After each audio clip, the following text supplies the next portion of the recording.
Oh, hi, fellas. Be right with you. Hi, Uncle Bob. Take your time, no hurry. Hi, Mr. Udy. Hi, Jack. Dick, been playing ball? No, not yet. We were just going out and back. Well, here you are, Ed.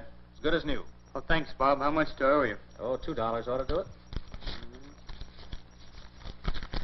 Thank you, Ed. Well, thanks again. So long, fellas. Have a good game. We will. Bye, Mr. Udy. Bye. Well, you two boys look raring to go. Have a big game lined up? No, just some of the guys are going to work out for a while. Why don't you come out with us, Uncle Bob? We need a good pitcher. Oh, thanks, fellas. I wish I could. I certainly need the exercise. Now, business is business, you know. And speaking of that, what can I do for you, gentlemen? Dad asked me to bring this camera over to you. Oh? What's wrong with it, Dick, you know? Dad says this lever over here sticks. Oh. Oh, I see. Sure. Well, I think that can be fixed, all right. You know, I think being able to take pictures is terrific. It is terrific, Jack. Man really came up with something when he invented and developed the marvel of photography. Who invented photography? Well, that's hard to say for sure. Way back in the 18th century, a chemist over in Sweden was the first one to experiment with the effects of sunlight on silver chloride. And I guess you could say that started other experiments and ideas. But you know, the first camera was made long before that. You mean we had cameras before we even knew about photography? That's just what I mean, Dick. You see, the human eye is the most delicate and marvelous camera in existence. In fact, this camera is just a man-made eye. But it can't compare with your eyes, fellas. Look here. This is the lens of the camera, and it's made along the same principle as the lens of our eye.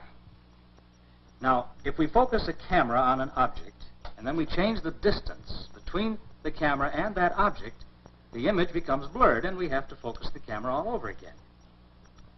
And that focusing has to be done by hand, you see, just like this. However, in our eye, the focusing is all done automatically. Now, we move around seeing things from different angles and distances all the time. Strong muscles in our eyes change the focus thousands of times each day, and we never even give it a thought. How about that? Yeah, I never knew that. And that's not all. You see this little opening in the lens? Now, that's called the iris, and it controls the amount of light that gets into the camera to expose the film. Now, we can open and close the iris like this. See?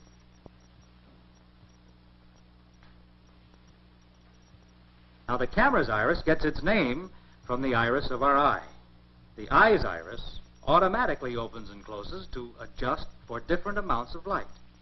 The more light, the smaller the iris. The less light, the wider the iris opens. That's terrific, Uncle Bob.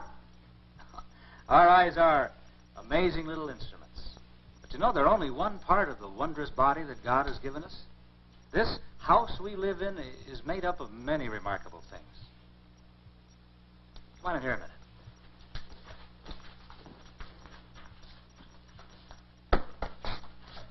Now take a look out there at your buddies playing ball. Now you don't see still pictures, do you? No. No, of course not. The pictures that the eye gives us are moving pictures. And they're not silent pictures either. They're sound pictures. That's right, they are. That's because we have ears, huh? That's because we have ears. What about these ears of ours? Watch your head. You know, I suppose most of us just think of our ears as a couple of things sticking out of the side of our head that are so easy to get dirty, but oh, so hard to get clean, huh?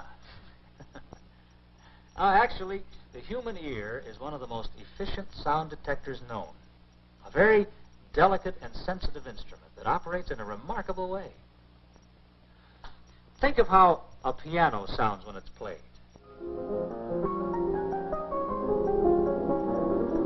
Do you realize that the sound you hear is played all over again on a perfect little musical instrument inside your ear? You see, the piano is really just producing sound waves. And when these vibrations reach our brain, then we hear the tones. As the keys are struck, felt hammers hit the strings, causing them to vibrate. Now, each pulsating string sets the air around it vibrating in the same way. These vibrations, or waves in the air, are picked up by the outer ear, go down the auditory canal, and are carried by the bones of the middle ear to the cochlea, which is all rolled up like a tiny seashell.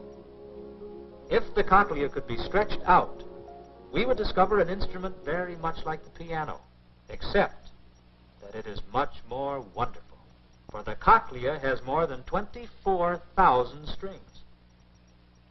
When a piano is played,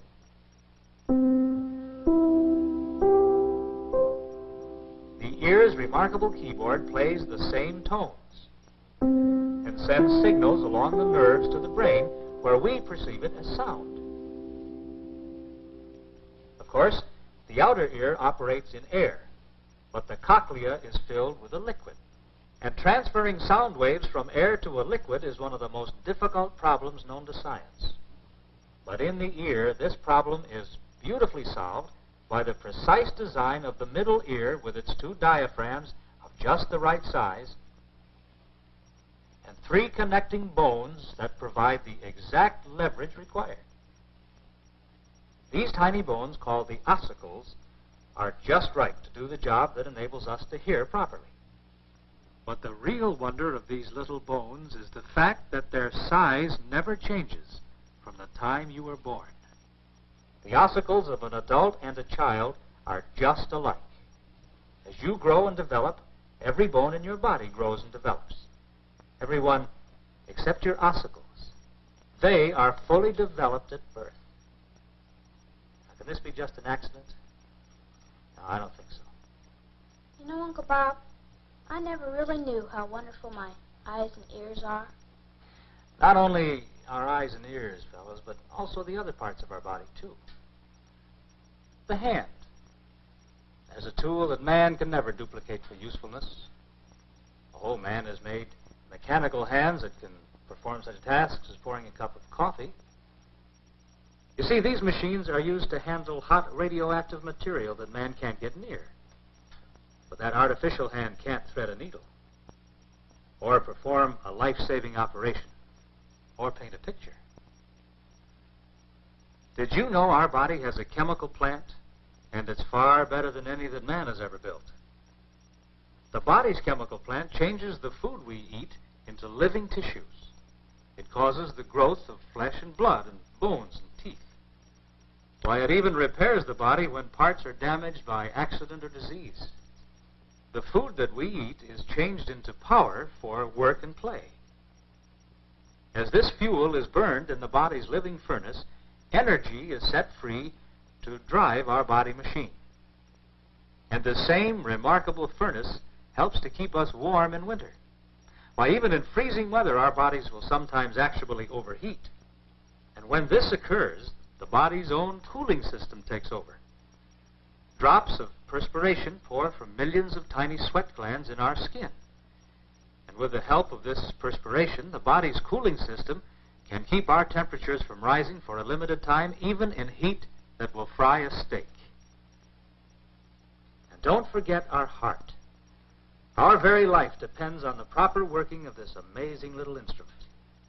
Our heart is actually a little muscular pump, forcing blood through thousands of miles of blood vessels.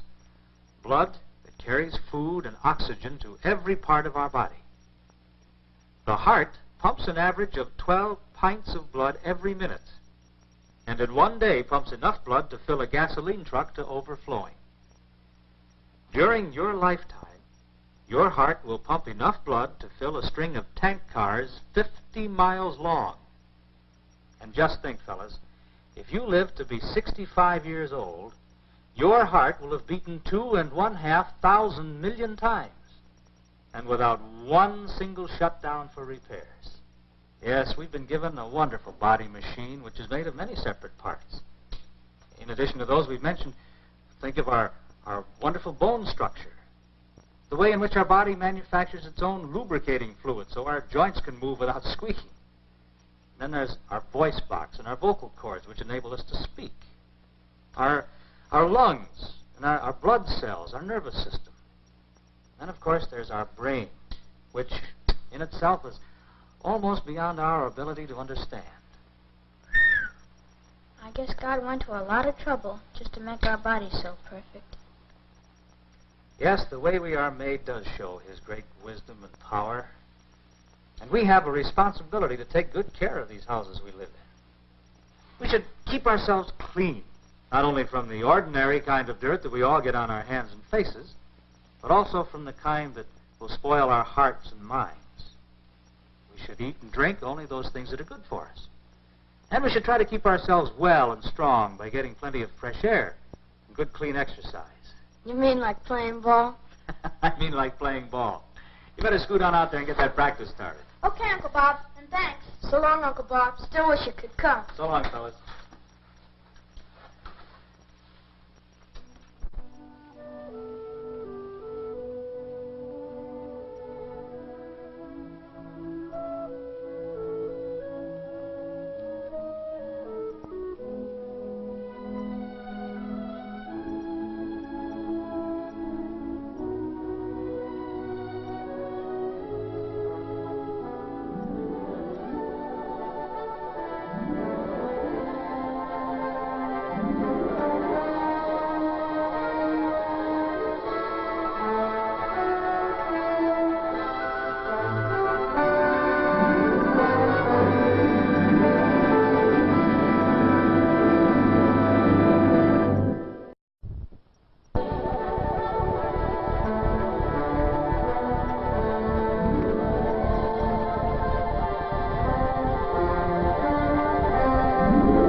Speaking of that, what can I do for you, gentlemen?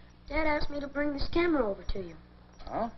What's wrong with it, Dick, you know? Dad says this lever over here sticks. Oh. Oh, I see. Sure. Well, I think that can be fixed, all right. You know, I think being Mr. Udy? Hi, Jack. Dick, been playing ball? No, not yet. We were just going out and back. Well, here you are, Ed. As good as new. Well, thanks, Bob. How much do I owe you? Oh, $2 ought to do it. Thank you, Ed. Well, thanks again. So long, fellas. Have...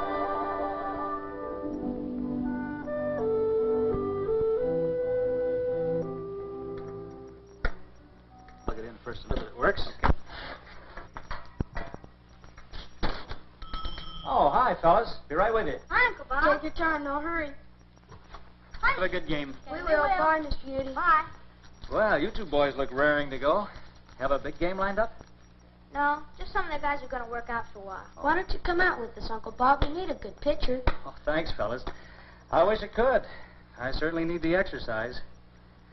Now, business is business, you know.